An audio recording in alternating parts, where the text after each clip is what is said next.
Your attention, please. Paul and Alex are required to proceed to the gate immediately. What? No way. What is happening here? This is the last call for the Layovers podcast. Really? Come on, man. This is our thing. We got this. Oh, yeah.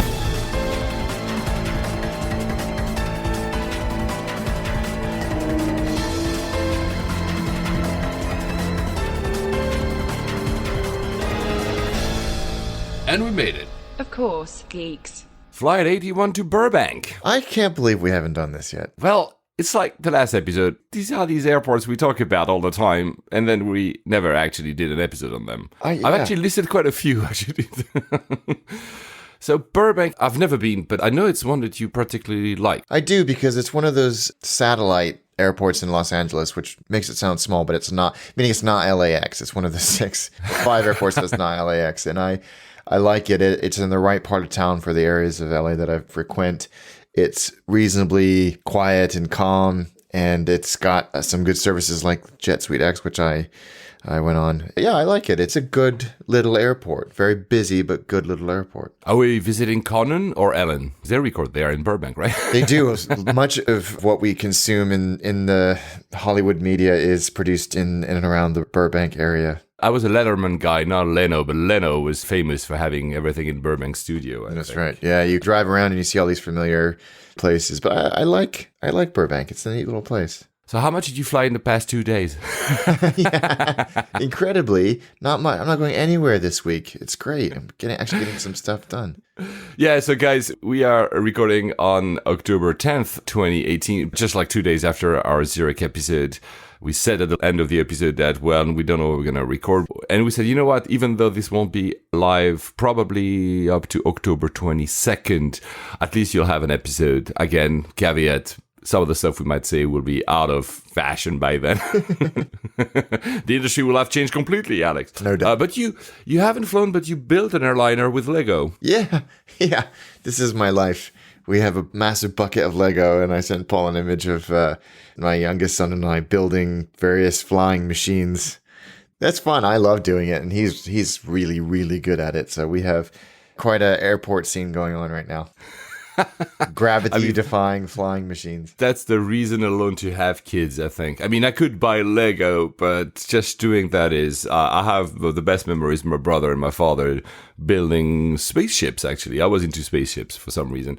The thing I forgot in the last episode is to say that October 8th was also, and October 10th, since we're 2 days later, is also kind of symbolic for us that love Japan and Tokyo, especially because they just closed Tsukiji Market. Yes. And they are currently in the transfer. So, we've talked about Hong Kong being transferred to an airport. Istanbul will actually live that. This is exactly what's going on now with all the equipment for fishing from Tsukiji to the new market, which I forgot the name of. Too bad, though, because it was one of the best attractions you could do in Tokyo. Yeah, it really was. And I think we forget that it's not just a tourist attraction. It's a functioning and important commercial fishing, I don't know, whatever you want to call it, establishment. So they need to keep it going, and they need to make sure that the service is as uninterrupted as it possibly can be. So I will wait with bated breath to see how this transition goes. I think they will maintain the surroundings of the current market, even though the market will not be operational. So you'll still have the sushi restaurants, the joints. I'm not sure in the long run how that would work, because the whole point was that you were very close to the actual market. The new market is not that far, but maybe down the line, a new economy of small joints will be developed around that other market, which will be mostly close to the public. When I was living in Japan, it was a bit of free-for-all. You could go into the tuna auctions, but we're talking, more than 10 years ago. And then in the past years, they had already restricted because, some tourists are simply morons and were interrupting what you just said, which is the actual running of the operations. Exactly. I was very happy to have been one last time to the market. What was it, a month ago when I was in Tokyo? Let's see what the new one will bring. I mean, you'll be there soon. I might be joining you, so maybe we'll have a word on that. Yeah. So we already had some actually feedback, which I will spend a few minutes talking about because it's fun. I'm always having a field day now putting the show notes, the show description, not the show notes, because the show notes are still gone. I've just updated the website, so now you have all the all the episodes, but you don't have the show notes in them. But like, I'm just now having a fun, and people are reacting to that, which is cool.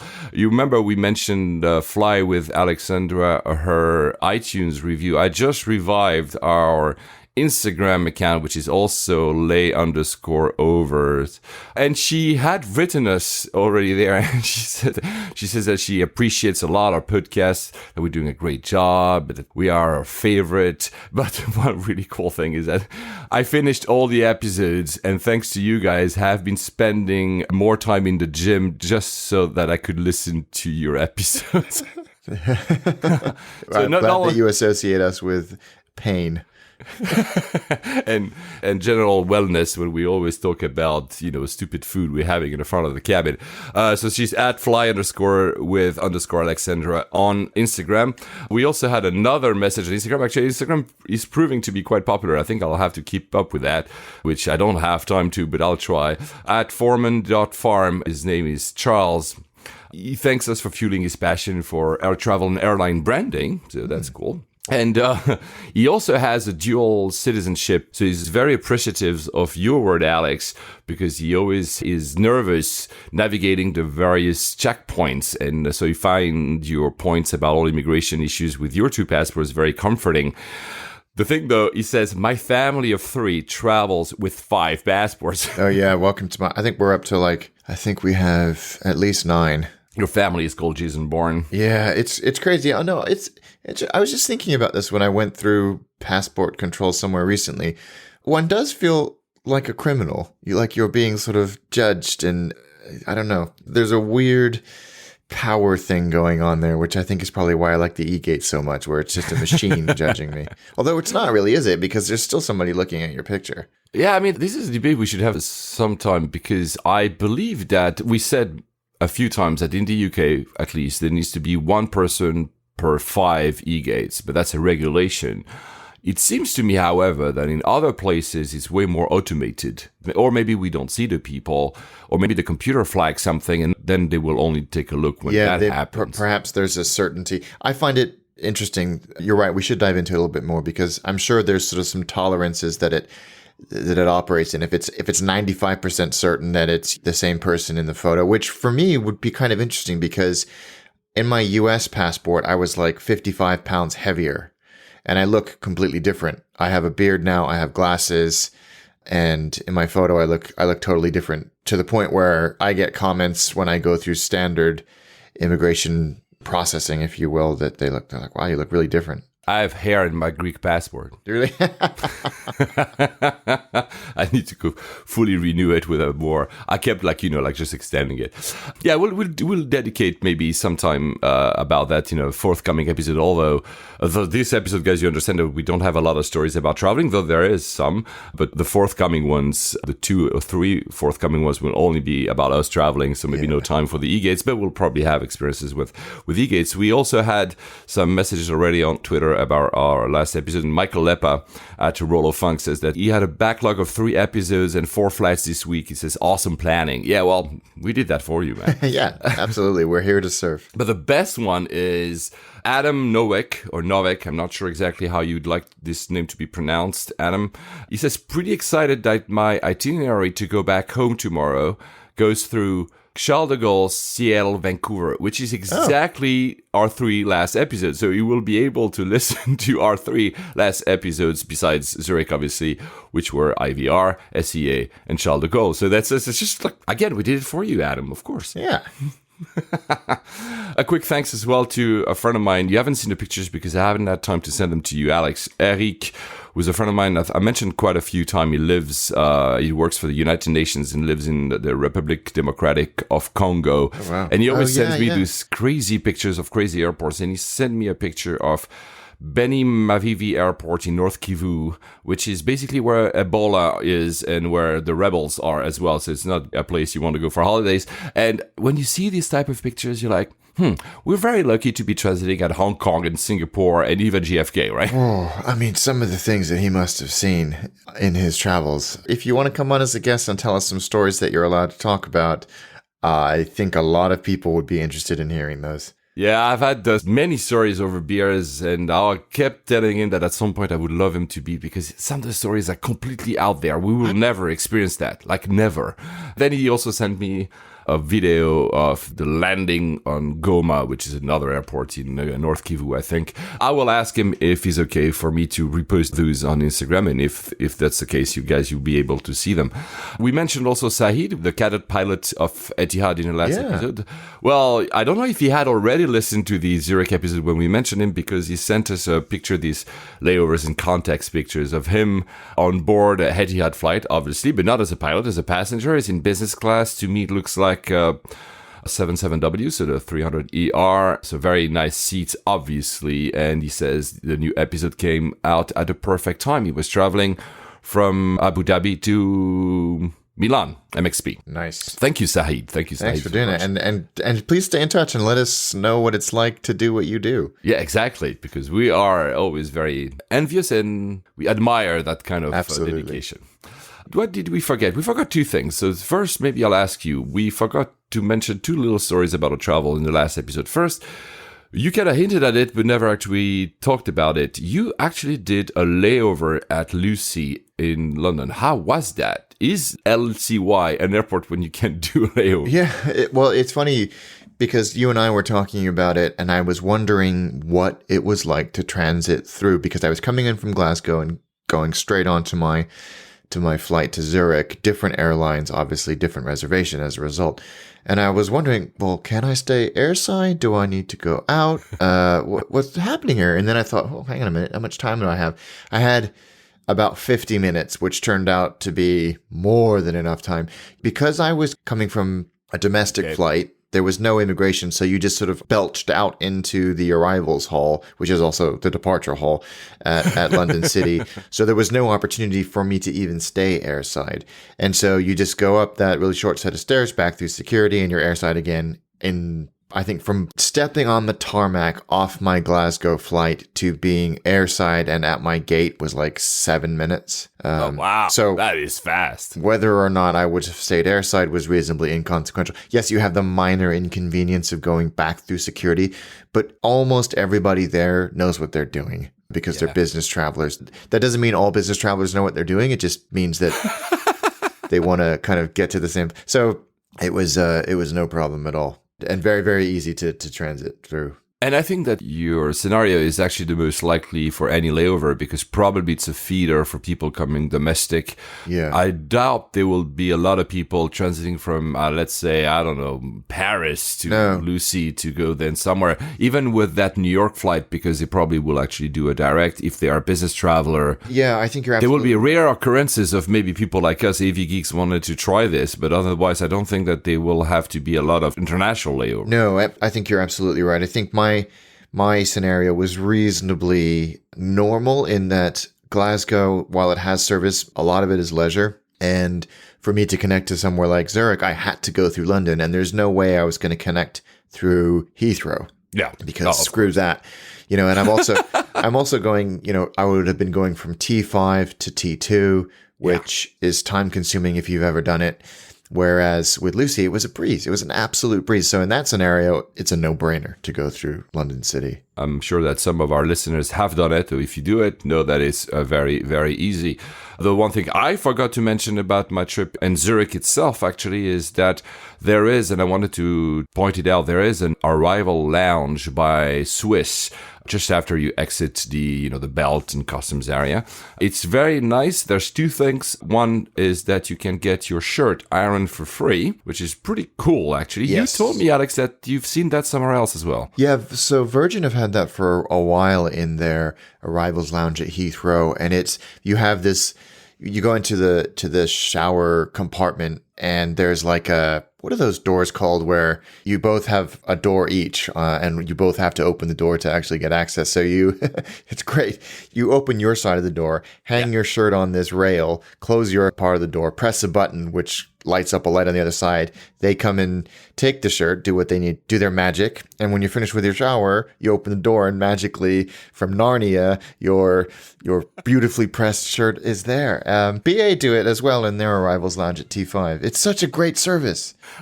I love linking ironing shirts with magic because I suck at ironing shirts. So, for me, magic is my dry cleaner. But yeah, actually, it's very interesting because I was exactly about to mention that the system in Zurich is exactly the same. At first, I was looking for it because I had read it was possible. And then I realized because I ended up taking a shower because I had 3 hours before my client and I had woken up at the crazy hours and I wanted to change before going on stage.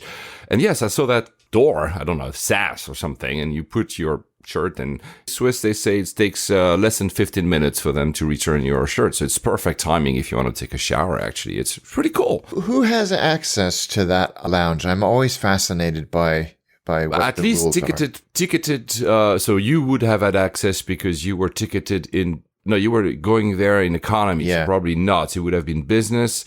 Plus, I think Star Alliance status holders, maybe not the lowest one. To be frank, I haven't checked. Can you actually pay for entry? I'm not sure.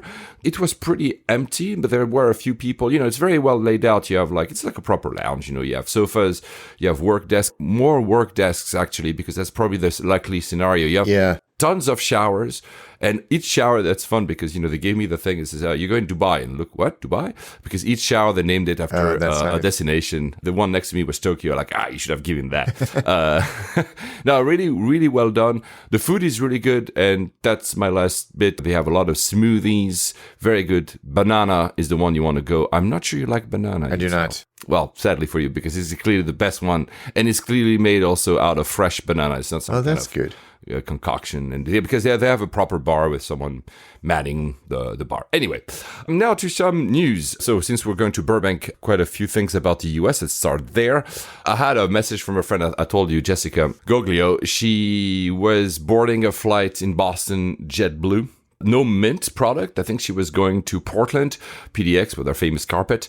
And she told me that just before boarding, there was a PA announcement. We're sorry, there's no Wi-Fi on this flight. Here's a $15 voucher to apologize. I was like, what? Wow. We don't get these kind of... Because we don't have Wi-Fi, but I mean, it's gone that far that if you don't have Wi-Fi, the airline will pay you something. It's crazy. Yeah, I mean, I think it's excellent on JetBlue's part, but I think that it's because it's free and included in the price of the ticket, I suppose is the one way of looking at it, that they feel obligated because it's not something you're paying for or opting in for. You're choosing to fly on JetBlue. And if you get on board and they're not providing something that you paid for, then perhaps they feel like they should be refunding you in some regard. Yeah, very good point. And it's Boston to Portland is not like a 1 hour flight. No, that's a long way. Yeah, you might have actually taken that because you wanted to work for 4 hours or something that it is. So yeah, good point. But still, the fact that they do it, admirable. I've never seen that anywhere else but the US. Delta Airlines CEO Ed Bastian is saying that they want to make Wi-Fi free for everyone. I don't know of anywhere else besides an airplane that you can't get free Wi-Fi, but obviously he did not give any specific timeline for this. Yeah, I mean, that's true, but it's also a lot more expensive to provide Wi-Fi on an airplane. Absolutely. I think. And they are testing a new wireless IFE in their A220 that they are about to roll out. And he says a wireless IFE is great because it means we don't have to wire the plane anymore. And he estimates that usually it costs up to $1 million to wire. He says wireless IFE cut that cost down at least by 2/3. I believe it. And I can absolutely see, especially short haul, why airlines are moving to this model of streaming Wi-Fi. Everybody has a device. I mean, we've talked about this in the past. Yeah, many times, yeah. Why I'm totally fine with it. No, short haul, too. Long haul, and premium cabins, I'd be disappointed. But short haul, God, go nuts. But you remember when I did that United flights to the US, the IFE was so-so, was okay, but so-so. And I remember logging in on their Wi-Fi wireless IFE that they had on top of the existing IFE. And the catalog was, Emirates style of catalog. There was like a never-ending catalog of stuff to see, and the experience, because okay, I had like an iPad Pro, whatever. My own device was fast, but it felt much better than whatever they were providing me with. So I like, at least even in premium, if they were to offer that on top of whatever IFE, I'd be very happy to sometimes use whatever they give me, as long as I have a plug to recharge my iPad. Yeah, for the duration well, of the that's flight. why I'm not excited about my flight on Monday to Las Vegas. Is it a BA? It's a BA, an old 747, and there's no power and the crappy IFE and no Wi-Fi. And I'm not, the BA Wi-Fi with the Panasonic system is very, very good, but the Rockwell Collins one that I'm going to have is, I think it's like a 320 by 120 resolution. It's not good. It's not good. And there's very, very little choice. And I'm not excited about that because it's a 10.5-hour day flight. Oh, well, man. Yeah, well, get content on your laptop or something. The reason I prefer the iPad or a tablet over a laptop to watch stuff is that usually the battery lasts for much longer. Yeah, I think my it's gonna laptop's be battery, if I watched, it's just like, there's a new iPad coming in. They will have USB-C, so I'll probably transition to that as well. Anyway, still on Delta, since we mentioned many times and just now the A220, so the CS100 that they are about to roll out, I found some pictures of the inside, and it's interesting because they're going a very different route than Swiss that you've just taken, and also than Air Baltic, which they only have, I think, the 300 Air Baltic. So first, the seats are more normal seats. You know, the seat that you experience on Swiss, which has the backbone is central, which leaves you more room for your knees on the side. Yeah. That is not the case. It's a more normal seat. I cannot make out the leg room, and I don't think they have actually announced it. What is very interesting, to a point you often make about our lack of business class / first in Europe, is that there's a clear separation, and in the back of the plane is 3-2, like you've experienced and like you would see on Swiss or Air Baltic. In the front, it's 2-2. And it feels like the seats in the front are slightly larger, so they actually are installing a proper business class and not just giving you one seat free on Delta. Yeah, I mean, as is the fashion in North America. They want to compete, clearly. So Swiss has, I'm taking Swiss because they have the exact same 100. They have 125 seats, out of which usually it's like 16 in business class. So that's actually 12 since you removed the seat free, and 109 in economy. Whereas in Delta, the entire aircraft will be 109 seats. So Clearly they are making bigger seats in the front. They will have 3 lavatories instead of 2, which, I mean, is great, especially in a time when now they're reducing. I don't know if you've seen the new types of American Airlines lavatories that are so small on the 737 MAX. It kind of hints at me that, do they want to go for like medium haul with this? Because if you have 3 lavatories, it's not for 1 hour, right? Where are they putting the third one? In the back, I guess. So in the back, there's one. There will probably be 2, and there's one in the front. That's what I would gather, because otherwise, 2 in the front, when I try to avoid having non-business passengers going in the front, would not make any sense. And that's also where the galley is for the food. So probably, if you look at the seat map, guys, look at the back of a Swiss or Air Baltic that also has 2, even on the 300 layout, and you'll see that at the very end, there's one lavatory. On the other side, there's like a galley. You know, usually on these maps, is a little cup of coffee that tells you that something is for the crew.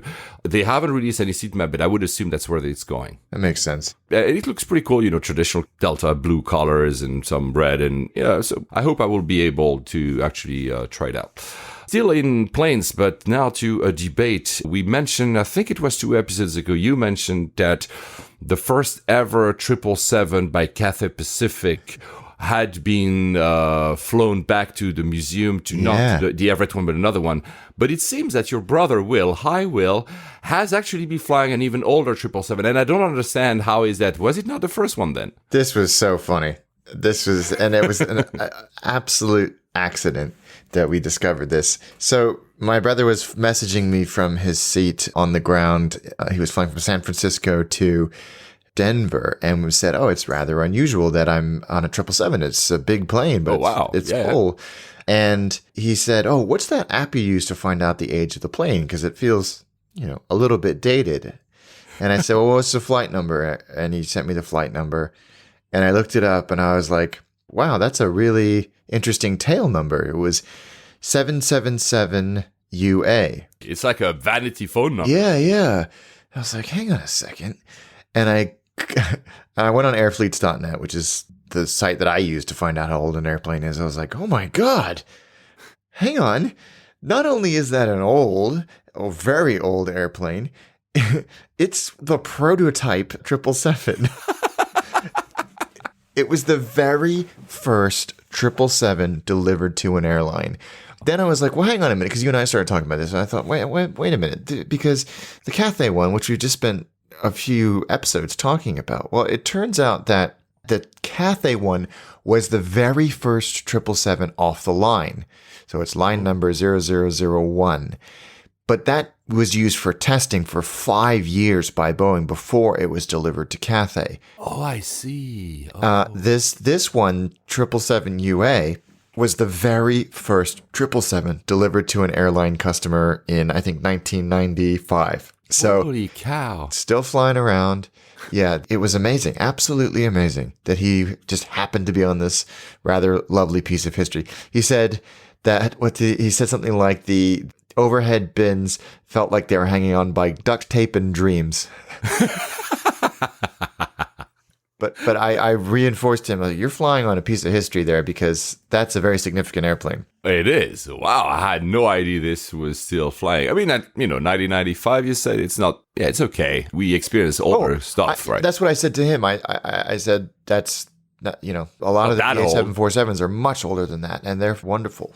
Yeah, you have still MD-80s flying around the world. I'm not even talking about emerging countries. I'm saying even in the US, you have like older aircraft still around. Yeah, I found a couple of those at Zurich Airport. Yeah, absolutely. You can see lots of very cool aircraft always to see at Zurich. Wow. So guys, if you want to know the age of your aircraft, with Airbus, it's pretty simple, because usually when you enter the aircraft, on the side of the door, there's a little metallic plaque, which I think it's the last line is the actual tag, if you want, of the delivery. Yeah. So you'll see 2011, that's November 2011. That will be the age of the aircraft. On Boeing's, there's no such thing that I know of. So maybe Boeing's guys, you can tell us. Or at least not consistently. Yeah, or maybe we should have to look under the carpet or something, or maybe above these overhead bins once you remove the duct tape.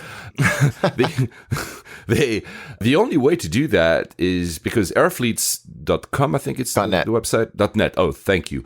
Is the best way to find any type of information about the fleets of any airline, because not only it gives you the current fleet, but you can see the historical fleet, where a plane has been to, which airline it belonged to. It's not always completely consistent, because I think it's like Wikipedia. It's done by enthusiasts. I'm not sure it actually is an official website, but it's very, very, very well done. The problem is, how do you find your plane on this?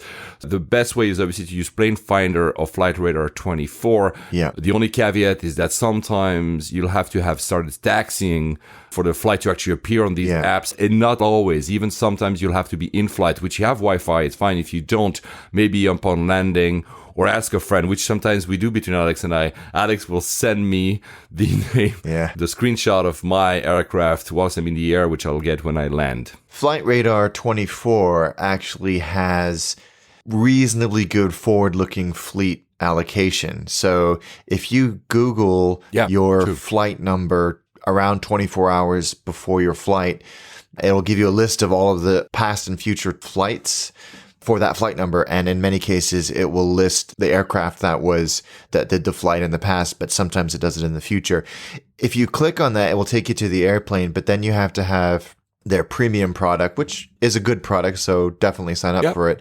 That will tell you the age, but then you can also just go to airfleets.net and pump in the registration, and it will give you, as Paul said.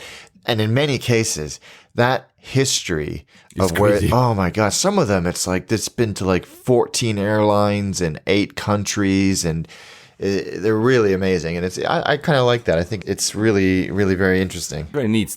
Especially the ones that are for low-cost airlines that you've never heard of. Usually they've been bouncing off and on between different owners. It's fascinating. Absolutely fascinating. Another app you can use just to have the registration number simply by looking up the flight number is called Flight Stats. Also, if you want to have the historical, you have to pay. I pay that because I can look up a flight from 10 years ago, and I'm able, if At that time, the registration was logged. I can still find it. If the airline announces the plane, the app will tell you the registration number in advance. So that's another option, guys, if you want to know the age of the aircraft, not only for Boeings and Airbus, obviously, also for Fokkers and whichever. Yeah, for anything, really. For anything, exactly.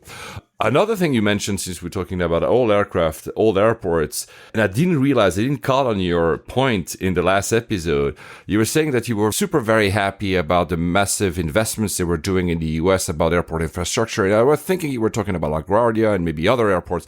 And I hadn't seen that same morning or maybe the day before, they had announced a huge overhaul for JFK. I think it's like $13 billion that are promised to completely overhaul all the terminals, not only one, all the terminals at JFK by 2025. Fingers crossed. Wow, the images are pretty cool. It's not going to be Shanghai or Hong Kong, but it seems to be an improvement. Yeah, it does. It's a sort of a consolidation to make it, because there's like 7 or 8 terminals at JFK, and they're consolidating them. They're extending Terminal 5, and BA will move there to, I guess, be a tenant of JetBlue, which is kind of funny because they've been working on Terminal 7 for ages, because it's a bit of not a bit, it's a crap hole. And for a flagship. But it's fast sometimes. It is fast, but it's like very temporary. You feel like you're in the DMV, but it's not great. It's not great. And they've been working on it. I haven't been back through since they've apparently completed most of the renovations, but this is, I think, welcome news to BA frequent flyers out of New York. The biggest criticism of all this apparently is that they're not planning to do an extra runway. I think they have the same issues as Heathrow. They wish they had an extra runway, and it's not planned, probably because there's no money. And at least the rest, the renovation, because it's mostly, I think it's 95% private money. There's a return on investment. A return on investment on a runway will have to be purely public money, and surely they don't have that, and they don't want to maybe go to the hurdles of building that. And also, to increase the movements at that airport, I think would require more than just a runway infrastructure change.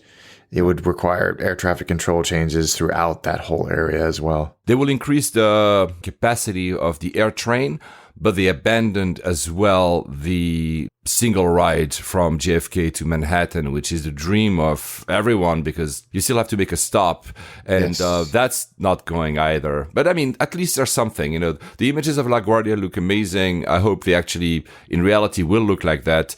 And the images of JFK maybe don't look as amazing. And again, there are computer-generated images, but they make it feel like lighter and a lot of, modern equipment. So I really hope that they actually go through with it. Yeah, it would be great, because LaGuardia, for its location, is actually very convenient. But that's the only thing that's convenient about it. Yeah, because otherwise it's a crap hole, like literally. It's a Stansted of New York. That's a fair comparison. But since we're at JFK, I think that was just reported yesterday. Have you seen that, that TWA hotel, the old terminal TWA, they're refurbishing as a hotel. It's nearly done. They've just flown a Lockheed Constellation.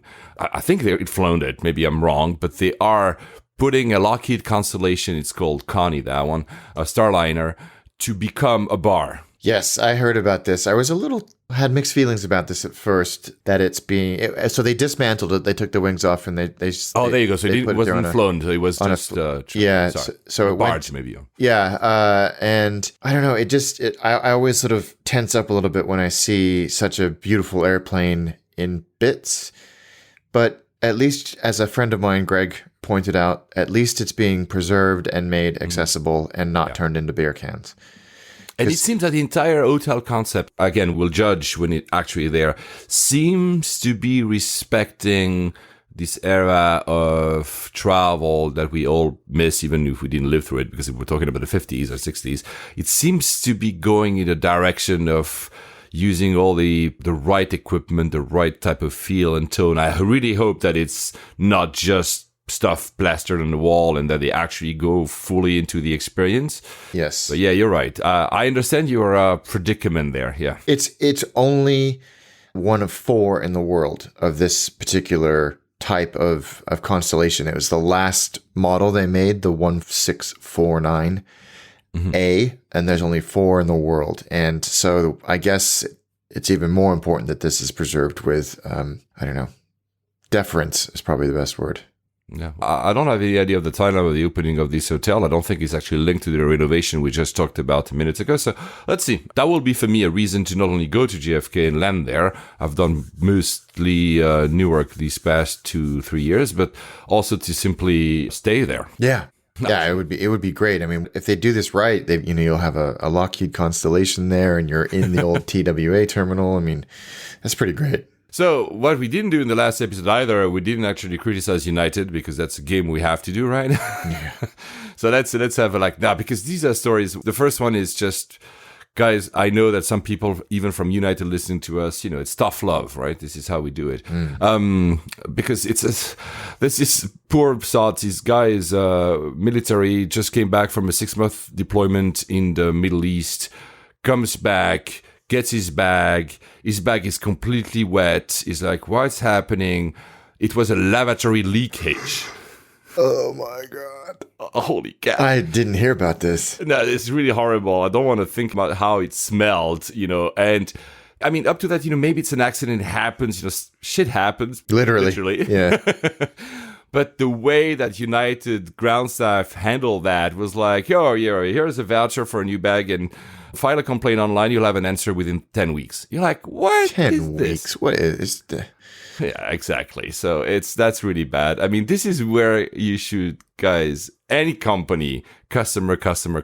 And in particular, this guy is someone who's actually, going to fight for his country, whatever you think about the fight, but he's actually, dedicating his life for his country. You're flying him back, do something extra for crying out loud. Absolutely. It's not complicated. The other thing that, and you might actually more, feel personally about this crew called Linda, because the article names her, that was berating a passenger, a mother, because her baby was crying in the business cabin. And she told her, your baby is only allowed to cry for 5 minutes, after which you'll have to go to economy, because she pretends it was a rule.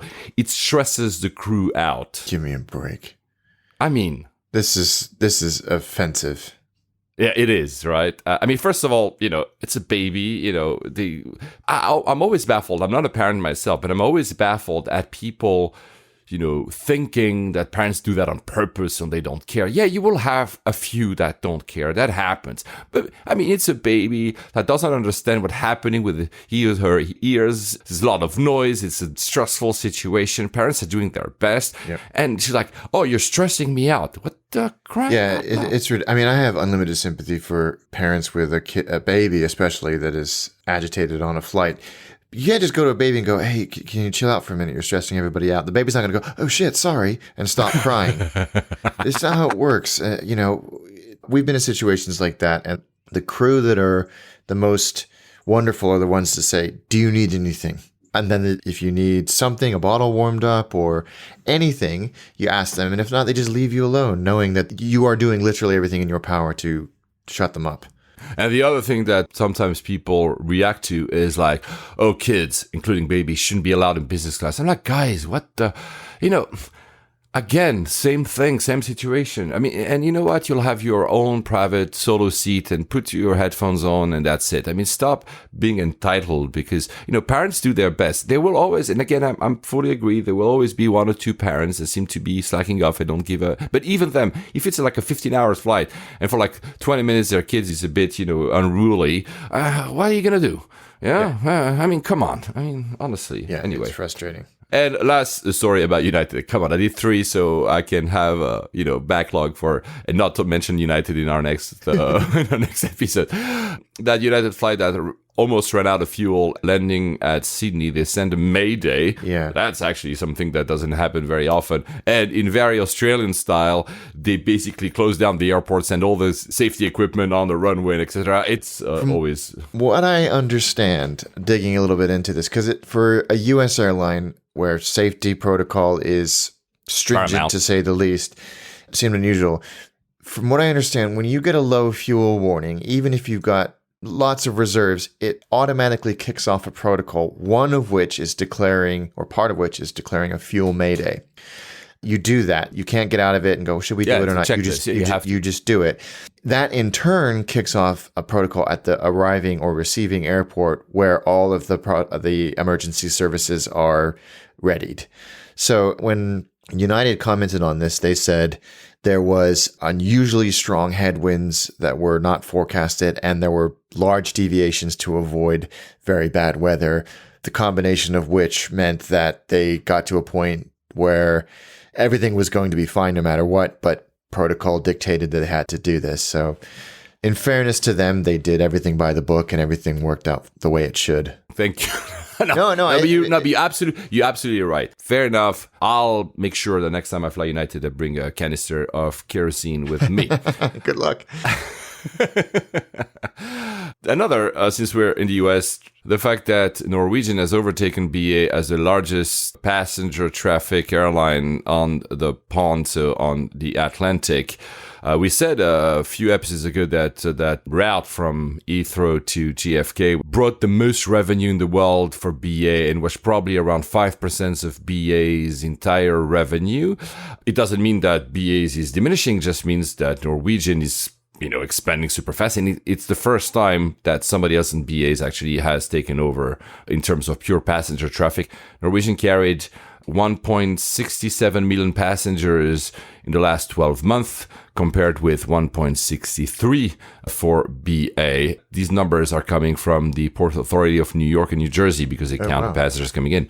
Not surprising, though. No, it's not. That's pretty incredible. And in the same breath, BA just celebrated its 60 years of jet engine transatlantic crossings. It was obviously BOAC that did it first on October 4th, 1958 with a de Havilland Comet 4. And in the celebration, that's really cool. The celebration happened in London. They invited an old ex-flight attendant. She's 91. And she joined BOAC in 1950. Her quote is amazing because it also gives you like this, how far have we gone? It was marvelous. We were used to traveling to New York on Boeing Stratocruisers, which took up to 20 hours. We couldn't believe the flight was possible in such a short time, obviously mentioning the Comet. And also BOAC, that's interesting, had back then beat Pan Am for that race across the Atlantic because Pan Am was about to introduce also jet engines, and BOAC actually went faster. And BA is also celebrating, I think this year, next year, their 100th anniversary. Yes, along with KLM. But they're not the oldest airline. I thought KLM was, and I think me too. The BA one is a technicality that allows them to say they've been around for 100 years. Not to take away anything from that milestone. Yeah, I thought that BA did a really nice job of commemorating what is a massive milestone, one that we all enjoy the fruits of in one form or another. And they did some neat things. They put out some really interesting content. And I love, as you say, that they collected the stories from this wonderful lady who was there at the very beginning. And Alex Cruz said that British Airways have always pioneered innovation.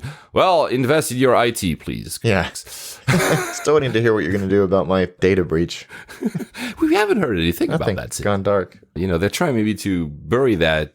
I mean, we were sure. I don't think we mentioned that when we were talking about what happened to you. I'm pretty sure they actually, PR'd the hell out of it with positive stories to kind of not bury, because you kind of bury like 500,000 people being hacked, but to kind of say that even though we were hacked, we did our best, even though to try to kind of counter this. I'm sure their PR firm must have gotten lots of, that's where the investment of IT went to the PR. Yeah, it went to PR, God. We also said that BA is introducing their new business class seat. We have no idea what it is. There are rumors, as we said, that it could be something inspired by the Q suite of Qatar Airways. I'm still not holding my breath about that one. Mm-hmm. Though, let's be fair, when they introduced their business product back in the day, because now they have one of the oldest one, it was a pioneer one. It was a very good one. So let's be honest, and maybe they will actually come up with something cool. We actually know that it will be introduced next year in the 350 1000. So when this one is rolled out, the new business class will be there. Yeah, I'm looking forward to seeing what they have a really big opportunity to shut people like me up and produce something great. So I hope they've invested wisely. Did they not just release new glassware? Did they? I don't know. I haven't flown BA long haul in a while, actually. I will be on Monday, so I will tell you. Are you flying Premium Economy business? currently in premium economy. I'm going to see what I can do. Only because, we'll talk about it. We'll talk about it when I get back. Yeah, exactly. Yeah, I don't like their bedding. I think it's done by the White Company, but I kind of like their duvet. It's not too bad, actually. Yeah, I'm told it's really good, yeah. In business. So they're still, third episode in a row, and I mentioned that they're still like using Air Belgium to go to Abu Dhabi, so avoid that. But if you like 380s and you're on One World and maybe you don't want to fly Emirates, because of what Alex said a few episodes ago, Dubai is going to close one of their runway. BA will be flying for a short while a 380 instead of their 777 747s to Dubai. So if you want to experience the 380 by BA, don't go to Abu Dhabi because that's an Air Belgium crappy 340. Go to Dubai and you'll have a 380. That's not too bad, actually. Yeah, I think they're reducing their frequency by 1, so they're having to do this. So enjoy. Absolutely. We haven't talked about our friend Al Baker for quite a while. He's always entertaining. Sometimes he goes over the line, let's be honest as well. He can be distasteful, especially when he talks about women, but he's always very entertaining. First, Qatar actually, even though they have the blockade, made profit. Yeah. And they're still growing. They said that they're growing slightly at a lower pace than before, but it's still growth. So meaning they're pretty smart, because even with all the problems that everybody in the region was trying to give them, they're still growing. They're still able to actually make it a very profitable airline. So, well, kudos to them. Let's be very honest. I don't understand how they're doing that, because this blockade has caused them immeasurable annoyance and irritation and inconvenience. And they've sort of had their annual lash out at the American and another One World partner saying, if you don't knock this off and help us, we're going to leave the alliance. I think they say this every year, but... No, but I think this one is the most striking. I mean, look, let's be honest. When Qatar joined One World a few years ago, the day before, Al Baker was flatly denying that Qatar would ever join One World. So, well, now that he says the opposite, you're like, oh, come on. Yeah, whatever. it's hard to believe. To be fair, I get his point, because, he's being bashed around by everybody at One World. So American, clearly, because American, you're cheating, your governments are blah, blah, blah. And he's like, so either we're a family, that's a quote, we're supposed to work together to support each other like a family. But he says it's not the spirit of the alliance anymore, especially since American Airlines is continuously targeting Qatar Airways, slandering Qatar Airways, giving misinformation to the US government about Qatar Airways. And now it is targeting our investment in Air Italy at very high level government interaction, claiming that we are cheating on the Open Skies agreement that we signed with the US government. This whole shenanigan has to stop. It has gone too far. If Qatar Airways leaves One World, it will send a very wrong message to the world about alliances. He's complaining, including, and I think maybe that's the second airline you were mentioning, he's complaining about Qantas, saying that that was it. Qantas is playing a double game, because Qantas is in One World, but also has very strong ties with Emirates. And since Emirates, obviously the UAE is one of the countries that is implementing the blockade against Qatar, they say, okay, so what is Qantas doing there? Is it actually wanting us to have even further action by all the countries, surrounding countries? It's a big cluster F, because now we have to avoid being explicit on this show, because Qatar Airways is the largest shareholder in IAG, so BA and Iberia and Vueling and Aer Lingus. Yeah. They have stakes in LATAM, and they just increased their stake in Cathay Pacific. They own now 9.99% of Cathay Pacific. All these guys we just said are all One World members. So they have their hand in the pot of many other One World members, and at the same time are threatening to leave. It will be very interesting to see what happens and how actually the shareholders of each of these companies will react to the fact that one of their own largest shareholders, Qatar Airways, is threatening to leave the alliance they're part of, right? It feels very dysfunctional at the moment, that whole alliance and that whole arrangement. I think it's because you've got that weird ownership structure, like you just mentioned, totally. But also I think you've got a lot of big personalities in there as well. Yeah. But perhaps it's the same in Star. I don't know. So very interesting time for them. And I want Air Italy to thrive, because Alitalia, we're not going to go there again. For me, it's almost as if it's dead. I really do not wish that on the employees of Alitalia, but I mean, they're doing whatever, it's completely wrong. But I mean, you can still fly for very cheap. If you want to go to Bangkok from Milan, now you have the best freaking deals ever. Yeah. The only question is it flying next week, right? Yeah, well, I mean, that's a legitimate question too. Yeah, which is why I always avoid them, because they are 330, I think, long-haul product, or 777, I don't remember. Their business product looks pretty cool and has good reviews. The food apparently is very good. But every time I see that, I'm like, yeah, but, and then suddenly they announce their bankruptcy and I'm not protected and I'm losing my everything and I just don't want to do it. Exactly. That's a legitimate fear and something actually we should all be kind of mindful of when a deal looks too good to be true. The other story about alliances is clearly evidently this potential merger between Etihad and Emirates, which now is almost going into conspiracy theory territory between Alex and myself, because there's been an article on Bloomberg about problems with the 380 that Emirates has ordered, a series of 380. The last order they just made, the engine is Rolls-Royce, and they're claiming that the engine is not giving the performance that was promised.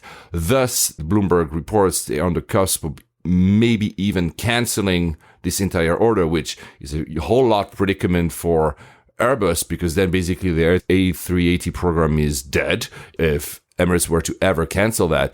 But to our comment we just did, is it because they're going to onboard a ton of planes from Etihad and they might not actually need these 380s? Yeah, that's kind of what I was thinking, is that they're using this as perhaps a stalling mechanism to allow that Etihad Emirates deal to become reality, or at least firmed up, or they're using it as a way to get out of it on the cheap because they've sort of slightly changed their strategy as well, or the deal wasn't as good as it was on the face of it.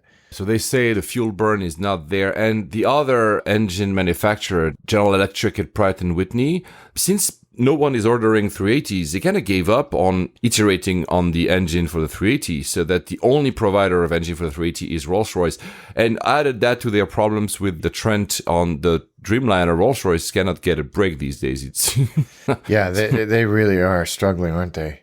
I don't think I'm sympathetic. This is of their own doing, but it's still a huge deal. If you guys, because we mentioned earlier air fleets, you can look at what Etihad has. It's a very different type of fleet structure than Emirates, which now relies exclusively on 777s and 380s. They used to have 340s, 330s, if I'm not mistaken.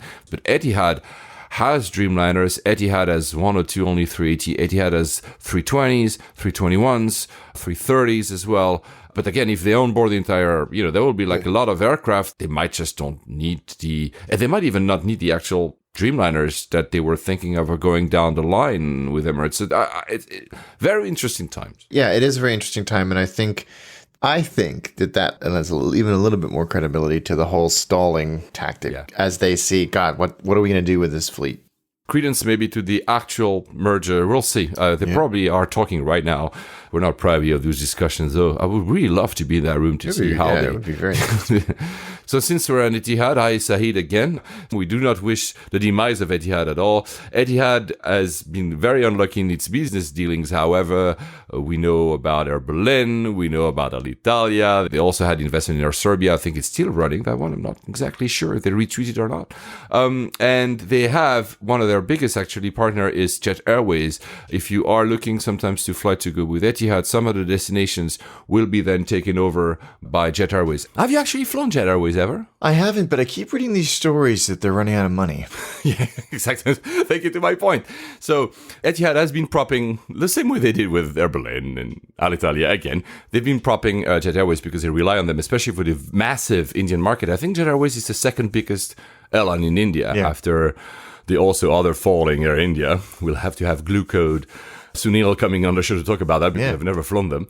So now they've been very inventive. I think because they're running out of ideas how to prop up the airline, they are investing and giving an advance of money on their frequent flyer program. So Jet Airways frequent flyer program. We all know that they actually are basically using then that money to pay. It's that dire to pay staff, to pay fuel, pay fees, whilst they're looking for other funds.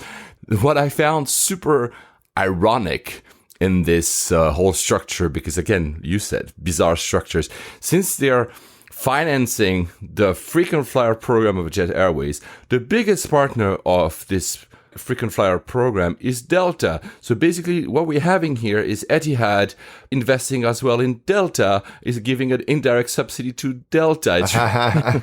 Oh my God.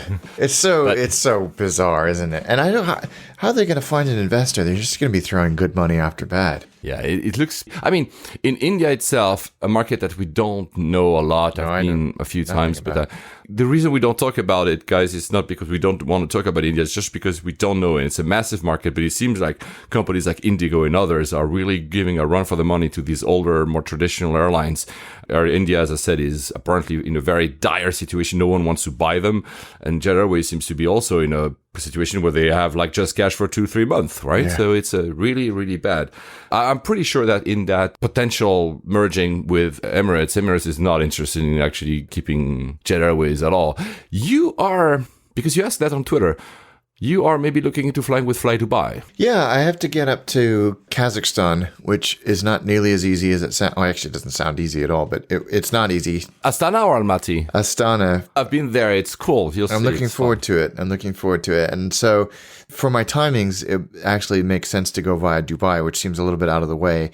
And then I have a couple of options to get up to Astana from Dubai. And one of them is Fly Dubai, which I don't really know anything about other than it's not ownership or subsidy, but they call Emirates a sister airline, a big sister airline. You can buy on Emirates tickets. You'll be flying with Fly Dubai. Fly Dubai is, I would not say a low-cost airline because it is, but they have actually a business class. So I don't. They have a business class. They've got hybrid Wi-Fi. It looks good. It's just that the timing, the hedonist in me says the timing works because it would give me like 10 hours in Dubai, but then I wouldn't get to Astana until 3:30 in the morning, and I have my first meeting at 10 a.m. Astana is very quiet because, Astana is this new city that was created by the president, Nazarbayev, I think is his name. And it's one of these new capitals because he wanted to have a capital in the center of the country. He didn't want to be too close to China, which was Almaty. So the city is kind of built for like 15 million people, but there's maybe like 100,000 people in it. So you have this kind of feeling of massive streets and buildings that are empty. So you'll be sleeping very well. There won't be any noise. Don't worry, Alex. Oh, that's but it's good. Cool. That might be my plan then. And the landing or the departing, because you'll be landing in the night, is actually pretty cool because there's literally nothing. Oh, a city. Wow. Like it's really it's pretty striking. It's, I'll give you some tips. When are you going there? Next month. Okay, so this episode will be released before. So guys, if you've flown Fly Dubai, if you want to say to Alex, you should or shouldn't, just let us know. You can now even send us messages on Instagram, but also on Twitter, on email, layovers2@gmail.com, or on Facebook as well. We're everywhere, basically. And it's interesting because since you had asked this question, you had a little bit of responses, people back and forth. And many people said one thing, that they liked the fact that Fly Dubai departs out of Terminal 2, which is the terminal for any other airlines besides Emirates. I am the opposite. I hate Terminal 2. So it's interesting that so many people like it, but maybe I'll be very honest. It's maybe because I've only experienced Terminal 3 at Dubai having status, thus being able to maybe avoid the crowds mostly and thus liking it. And if you are actually a non-status economy passenger, it's actually super cramped. When I go to Terminal 2, I'm like, oh, what is this thing, I've never been to Terminal 2. I'm very interested to see what it's like. Do you know what Air Astana flies out of? Terminal 2? Probably Terminal 2. Now they have Terminal 4, which is next to Terminal 3, because Terminal 2 is the opposite side. So you literally have to go to the opposite. It's not too long. You can do that with a cab. Terminal 4 is the most modern and has also foreign airlines. So maybe Air Astana, because Air Astana is a 5-star airline. It's a very good airline. I've flown it and I was really, really... I don't remember because I think I've flown it in 2014 and we started this show in 2015. So have I ever talked about my Air Astana flight? I cannot recall. But what we'll do is once you go to Kazakhstan, the episode after, you'll talk about your experience, I'll talk about my experience. Whether or not you do Air Astana, we'll dedicate a few minutes on. I'm definitely doing one leg on Air Astana, so I'll be able to report back no matter what. Yes. Since we were on Jet Airways, Jet Airways cannot get a break either. They're not only running out of money, but apparently maybe, I don't know, are they not paying their pilots? Because there's this flight when the pilots forgot to basically put the pressurization on and people had bleeding ears and what? That's bad. That's so bad. So India, one thing, because it seems that we've been, or actually I've been, I'm not going to put the omen on Alex criticizing India. No, I'm not. And I had a very interesting stat from Glucode, Sunil, that I had no idea. Out of 7,500 roughly women pilots across the world, more than 1,000 actually are from India. I believe that. And 20 women pilots fly 4 routes from India to the US every day. Wow. That's cool. That is cool. I had no idea. But this is really interesting. We should really do an episode about India. Hopefully next time I'll go to India, but that's not. I'm going very close to it soon, but not to India itself, sadly. Since we're still on airlines thinking of canceling orders, Malaysian Airlines, they still haven't found the MH370, has basically canceled or let lapsed the order of Dreamliners they had. The reason I mention it is not to diss Malaysian, because they're still trying to figure out what to do, is more to say that when we talk about massive orders, they're not always what it feels like, because airlines can simply make them lapse and these are never delivered. Yeah, that's so often the case. They're very often they're memorandums of understanding as opposed to firm orders. And even firm orders, there's a way to get out of it. Isn't that what we have, like some of MOU between you and me to this podcast, where we could let it lapse? Yeah. Or, guys, this podcast is at risk of lapsing completely. No, don't worry. We're here for the long haul. Pun intended. So, Premier Air failed. You have the story in the last episode. Premier Air was supposed to be the launch customer. I mean, what? They had no money, and they were supposed to be the launch customer of the Airbus 321 long range, the new one, the Neo one.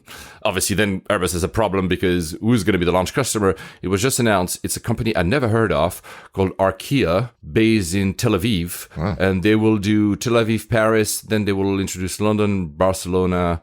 They already have like 195s and 757s and some others, I think, to fly. I'd never heard of them. I hope that the 321's long LR Neo, I'm not even sure that's the actual name, because nowadays it's like these phones, iPhone XS Max, they're adding like all these things afterwards. The new airline, my God. Obfuscation.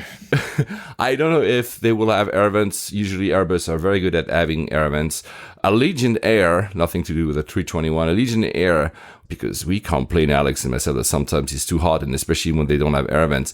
Allegiant Air, which is a low-cost airline in the US, was fined by the DOT in the US for actually having their planes way too hot on the ground and not providing air. See, we have a point. Yeah, it is. It can be unbearable. It was more than 100 degrees outside the aircraft, sometimes 110, and they would not turn on the air conditions. That's clearly. ridiculous. I mean, of course, some places like, I don't know, like New Mexico, I guess, or Texas can be super, very hot. I mean, treat your customers currently. Yeah. But Allegiant, on the other side, had their flight with their 14th million passenger. Wow. And they offered everyone a refund of that flight, so everybody was super happy. Though, of course, a refund of that flight probably is 12. Yeah, that low-cost carrier. Yeah, exactly. Okay, since we did a mix of both high-cost airlines and low-cost airlines, sometimes they marry. You just told us you were going to Dubai. You're going to there with Emirates? Yes, I am. So Emirates actually has had a partnership with EasyJet for a long time, which always kind of puzzles people. EasyJet, really, in Emirates? And they are actually doubling down on this. For instance, now, if you are going to Geneva, you'll be able to connect between the two on a single ticket. It's not a full internal, meaning you'll still have to remove your luggages first, but you'll be able to have, let's say you're flying from Dubai to Geneva, and then take like a low cost to go to Nice, for instance, will be completely possible on a single ticket. It's interesting that these type of scenarios are happening. It is, and I know that they've got a really good relationship with JetBlue as well. Yeah. Which I guess makes a bit more sense. And EasyJet, I had no idea, apparently has signed agreement with Singapore Airlines in Milan and in Tegel in Berlin. So similar. You could arrive with Singapore, and you could even be in first class on a suite, and then you move on to EasyJet. I find it very interesting that EasyJet would do that. Yeah, it's become a kind of a cornerstone of their strategy lately is to find I can't remember what they call it. There's some unified strategy when they're bringing on people like Singapore Airlines. Worldwide by EasyJet. That's the one. Yeah. So I think that's very sensible. It seems to be working, and it seems to be working for all parties as well. And EasyJet, they have introduced an extension to their app. You take a picture or you upload a picture of something you've seen on Instagram, and it actually builds your travel. It says, oh, this is there. That's if you want to go, I mean, I'm not someone who especially looks at Instagram to go to places, but sometimes I see like beautiful pictures of a beach. I'm like, where is that? How do I get there? This automation seems pretty cool. Good idea. And I'm very surprised that Google hasn't done this. With Google Flights, it could be like almost like an evidence. Yeah, absolutely. They're so good with that. Before we go to Burbank, one last bit, because I found this completely amazing. Again, since we talked a lot about low cost, this guy, pointswithacrew.com, you know, all these websites about people doing miles, has done a round-the-world trip for less than $1,000. Auckland to Barcelona on Norwegian, $149. Barcelona to Rome on Ryanair for $16. Rome to Tel Aviv on Ryanair for $56. Tel Aviv to Dubai on Pegasus, the Turkish one, for $145. Dubai to Delhi on Oman Air for $99. Delhi to Kuala Lumpur on AirAsia X for $120. Kuala Lumpur to Taipei on AirAsia X for $115. Taipei to LA on Xiamen for $201. That's really cheap. That's a very good fare. And LA to San Francisco and Delta for $52. It's amazing. You can do a round on the world trip. This is $875. Crazy, right? That's amazing. What a neat little experiment, too. We should do that. Yeah. Absolutely. So I don't think that this is how you've actually been to Burbank, doing like a round the world trip on low-cost airlines. But how is Burbank? I love Burbank. Like I said, it's a small airport. Most of the destinations are west of the Rockies. I think the furthest, there's a New York flight that JetBlue does, and Dallas on American, which actually they've temporarily paused, but everything else is like Portland, Seattle, Denver, Oakland. So it's not, you're not going to fly to Hong Kong from Burbank, but it's a great and sort of very storied airport. And actually its full name is Hollywood Burbank Airport. That's fancy, actually. It shows you kind of where it is in relation to the rest of LA. I think that's a new name that they've given it. It used to be called Burbank, Glendale, Pasadena Airport, and then Bob Hope Airport. XS Max. XS Max, yeah, exactly. But I think Bob Hope is still the official name, and Hollywood Burbank is like a branding name. Yeah.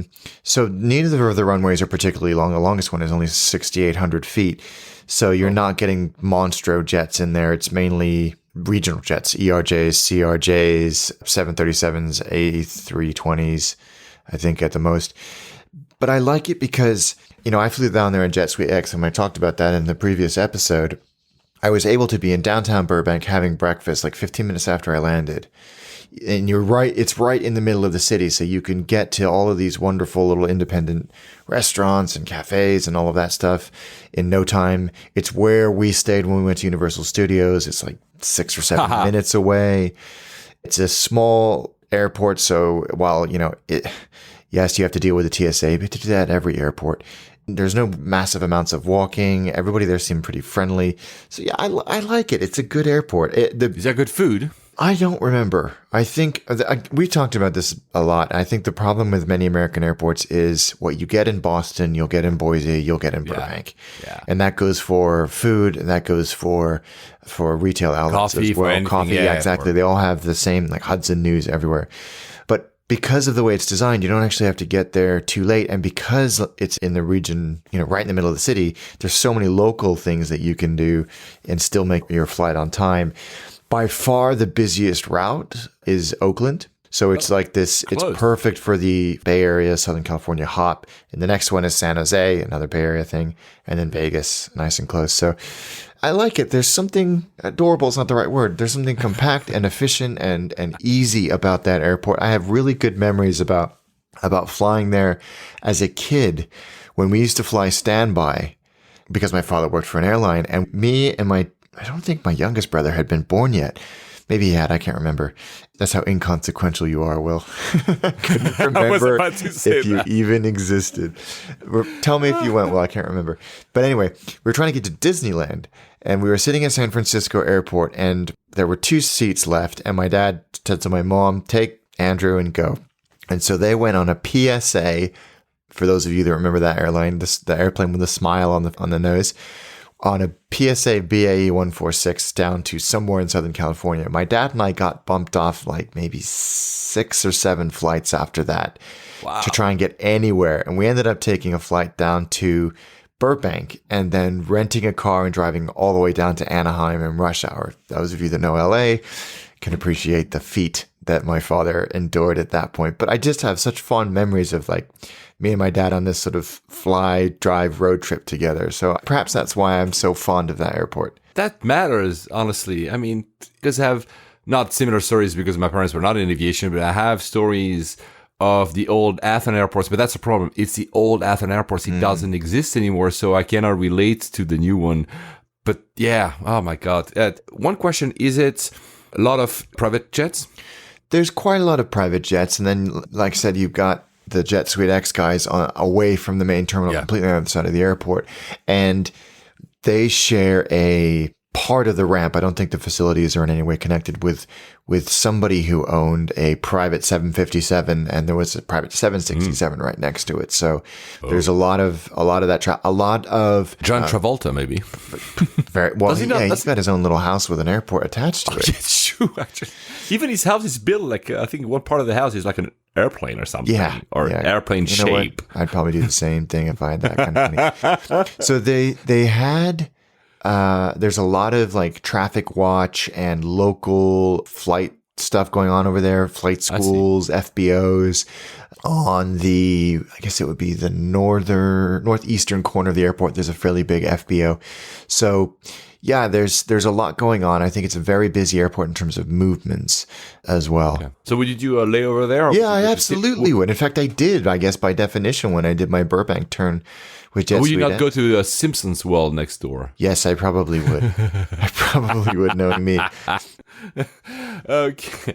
Well, I haven't been, but since I love Conan, that's how we opened the show. I might just go there to see one of these tapings because that is my favorite. I had seen him actually when he was doing the late, before this whole mess, where he was supposed to take over. I went to New York to see him, and I loved him. That's a long time. So, guys, we are doing a slightly shorter because now our episodes usually run between 1 hour, 40, 45 minutes. We're doing shorter because we really try to cram something in the time we had before we both fly for various parts of the world. We're not going to do the rundown again. Alex is traveling to the US. You understood I'm traveling first to Athens for a travel event, but you'll see us probably before that 1 month that we said, because we will try to actually find a time to do another episode. And if you're willing to listen to more of Alex's voices, he's just released the Mastication Nation episode, letter P. What is it? Peanut butter? Peanut butter, yep. Do you like peanut butter? I love it. I eat it by the spoonful. Do you? You're so American. Do you put jam on your peanut butter? Sometimes. There was a little bit of it because we had a special guest on this episode, my other brother. So the 3 Hunter brothers waxing lyrical about a food stuff that we all love. Sometimes I can take it or leave it. That for me is almost anathema. I was like, it was not in my culture, peanut butter, but adding jam on top, I'm like, what the hell are you talking about? It works. I mean, when you're in the mood, it is incredibly delicious. Trust me, when I'm in the mood, AKA when I'm hangover, I could eat anything. Yeah. So on that, guys, so listen to it. I think there will be a second P episodes coming up because you actually announced that, which I found completely. I'm very, very curious about knowing another food that starts with P. Is it pecan nuts? Is it peas? It could be anything. It could be pizza, actually. That would be my favorite. So you can listen more to Alex, and we will promise to do record another episode before we come back of all these extraordinary travels. Yeah, there's going to be some interesting tales. Alex and Paul talking about their time in the plane. Right on that, guys. Safe travels. Safe travels, guys.